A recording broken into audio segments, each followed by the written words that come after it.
जय महाकाल। भगवान शिव और माता शक्ति की साधना से आपको परमानंद एवं परम शक्ति की प्राप्ति हो, इसी कामना के साथ मैं आनंदाचार्य आप सभी साथियों का स्वागत करता हूं।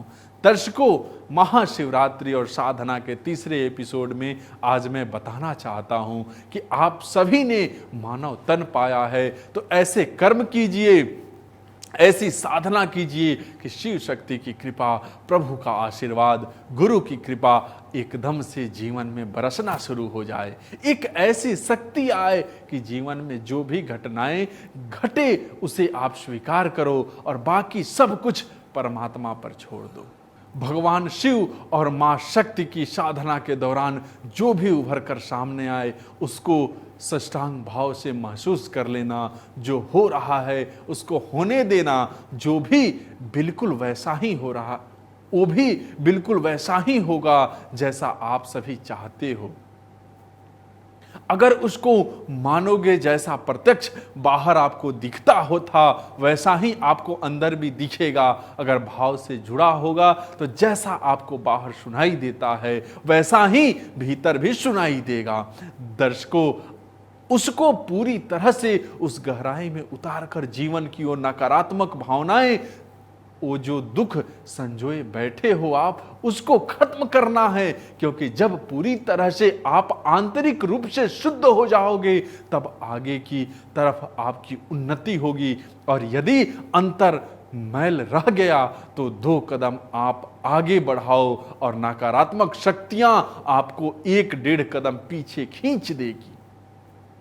दर्शकों, आप सभी ने अभी तक सुखों का भोगा दर्शकों आप सभी ने अभी तक सुखों को भोगा है।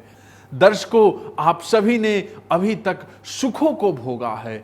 अब आप सभी आत्मिक आनंद का अनुभव कर रहे हैं और जो आत्मिक आनंद का अनुभव करता है उसके संसार के सुख भी बढ़ जाते हैं। यह सब कैसे होता है, क्या होता है? यह सब इसलिए होता है क्योंकि हमारे आध्यात्मिक विकास की प्रक्रिया में हम वह क्षमता प्राप्त करते हैं जिससे आत्मा द्वारा आनंद तक पहुंच पाए और उसे प्राप्त कर सके। हम में से प्रत्येक व्यक्ति आध्यात्मिक विकास के विभिन्न चरण में है। हमें जो आनंद की अनुभूति होती है उसकी गुणवत्ता तथा मात्रा और उसकी अनुभूति होती है कि काल अवधि हमारे आध्यात्मिक विकास के स्तर के अनुपात में होते हैं। दर्शकों, जब हम प्रतिदिन सवेरे दर्पण में देखते हैं तो हमें स्वयं की छवि देखने की आदत हो जाती है। लेकिन क्या आपने कभी सोचा है कि यदि आप कभी अपनी आत्मा की छवि देख पाएं तो आपको कैसा लगेगा? आज के संसार में एक सामान्य व्यक्ति कैसा दिखता है यह उसकी एक आंतरिक छवि है। बाह्य रूप में हम प्रतिदिन अपने घर को स्वच्छ रखते हैं और देह को स्नान कराते हैं क्योंकि हमें बाहर की गंदगी सहजता से दिखाई देती है, परंतु आंतरिक आध्यात्मिक स्वच्छता एक अन्य बात है और उसे करना दुर्लभ है। दर्शकों, आत्मा के रूप में हमारे अंदर दिव्य प्रकाश है, परंतु यदि सबसे अधिक चमकीले प्रकाश को भी मोटे कंबल से ढक दिया जाए तो वह दृष्टि से दिखाई नहीं देगा। हमारी आत्मा के चारों ओर जो अंधकार है वह हमारे सत्य स्वरूप आनंद यानी शिव शक्ति के प्रति अज्ञानता है। इस आध्यात्मिक अज्ञानता का अर्थ है हमारे पंच ज्ञानेंद्रियों तथा मन और बुद्धि से परे देखने की और आत्मा को जानने की हमारी असमर्थता। दर्शकों, जब हम शिव शक्ति की साधना करते हैं तो अंधकार धीरे धीरे घटने लगता है और हम आत्मा तथा उसके आनंद को अनुभव कर पाते हैं।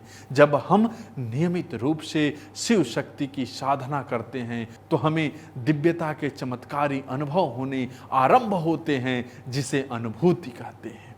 दर्शकों, मैं आप सभी को बताना चाहता हूं कि शिव दशा ही अंतिम अवस्था होती है, अर्थात ईश्वर से एक रूप होना तथा ईश्वर के अखंड आंतरिक सानिध्य में रहना।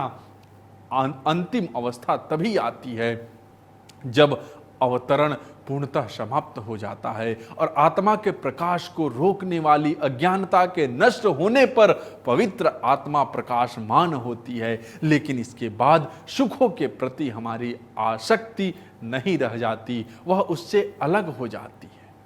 दर्शकों, शास्त्रों में भी कहा गया है कि लक्ष्मी के पीछे जो भागता है वह फंस जाता है और जिसके पीछे लक्ष्मी चलती है वह नारायण स्वरूप होता है। नर से नारायण की जो यात्रा करता है उसके पीछे लक्ष्मी चलती है और लक्ष्मी भी माता शक्ति का ही एक स्वरूप है। दर्शकों, आप सभी शिव शक्ति के साधक हैं। संसार में पुण्य बढ़ाते रहें, अपने जीवन को पुण्य से परिपूर्ण करते रहें। धीरे धीरे आप देखेंगे कि धन, वैभव और ऐश्वर्य आपके पीछे भागेंगे और आप आगे आगे चलते जाएंगे।